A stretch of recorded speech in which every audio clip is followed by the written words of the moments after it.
Bonsoir à tous, nous sommes ravis de vous retrouver sur RTI 1 pour ce 18h.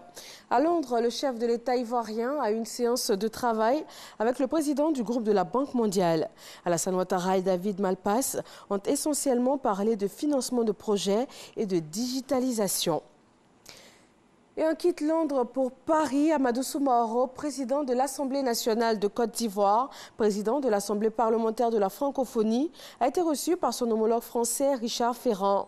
Les deux hommes ont discuté de questions d'intérêt commun à leurs institutions et à leurs pays respectifs.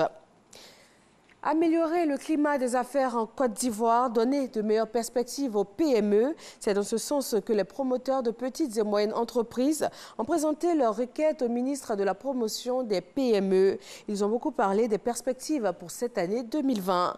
Nadia Eja et Lansine Bakayoko. Des prêts à taux zéro sans caution.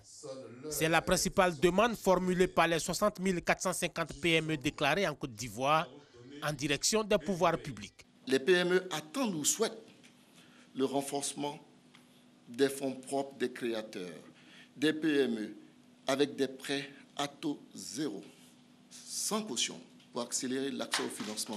La mise en place effective du Fonds ivoirien de l'innovation, la mise en place du crédit à l'export au profit des PME exportatrices.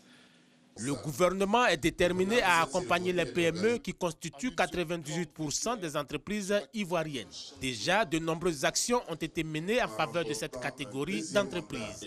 Entre autres, la mise à disposition de fonds d'appui à l'entrepreneuriat à hauteur de 365 milliards de francs CFA, ainsi que le financement de 210 projets pour un montant global d'environ 3,3 milliards. Je prends bonne note de vos doléances. Je m'emploierai avec vous tous, sous l'autorité de son Excellence M. Amatou Gon Coulibaly, Premier ministre de la République de Côte d'Ivoire, à leur donner une réponse satisfaisante dans la mesure du possible à court, moyen et long terme. Cependant, je vous exhorte à vous formaliser afin de crédibiliser vos demandes de financement. Tous ces efforts vont être poursuivis. Un fonds de garantie de 30 milliards de francs CFA pour la couverture des risques liés au crédit des PME est en préparation. En février prochain, il est aussi prévu l'inauguration de l'incubateur de San Pedro et une campagne de vulgarisation du statut de l'entrepreneur. Direction l'Inde où la protection sociale est au cœur d'une rencontre internationale.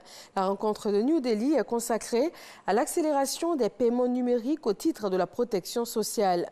La ministre ivoirienne de la Solidarité, de la Cohésion sociale et de la lutte contre la pauvreté y participe au nom de la Côte d'Ivoire. Deuil national au Burkina Faso. 36 personnes ont été tuées dans une attaque terroriste dans un marché de San-Matenga, zone centre-nord. Le président Roch-Marc Kaboré a décrété un deuil national de 48 heures allant du mercredi 22 janvier au jeudi 23 janvier. Il a appelé à une franche collaboration avec les forces de défense et de sécurité et au renforcement de la solidarité entre Burkinabés. Aux États-Unis, le premier jour du procès en destitution de Donald Trump a été consacré hier mardi à fixer les règles de la suite de la procédure. Si les démocrates ont obtenu que le temps des débats soit étendu, ils ont d'emblée échoué à obtenir des documents de l'administration. Lors de ce troisième procès en impeachment de l'histoire des États-Unis, les parlementaires doivent déterminer si Donald Trump est coupable d'abus de pouvoir et d'entrave à la bonne marche du Congrès, comme le décrit l'acte d'accusation adopté en décembre par la Chambre des représentants. Coronavirus en Chine, le pays dénombre 17 morts, plus de 400 cas recensés et des centaines d'autres redoutés. Pékin s'inquiète de la propagation d'un mystérieux virus semblable au SRAS. De nombreux pays voisins sont en alerte. L'OMS prévoit de son côté une réunion d'urgence sur la question.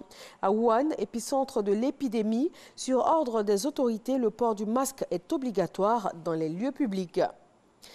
Et voilà, c'est tout pour ce bref point de l'actualité. Merci à tous de l'avoir suivi et surtout restez sur RTI 1. Ce sera tout de suite à l'info régionale et le journal à 20h.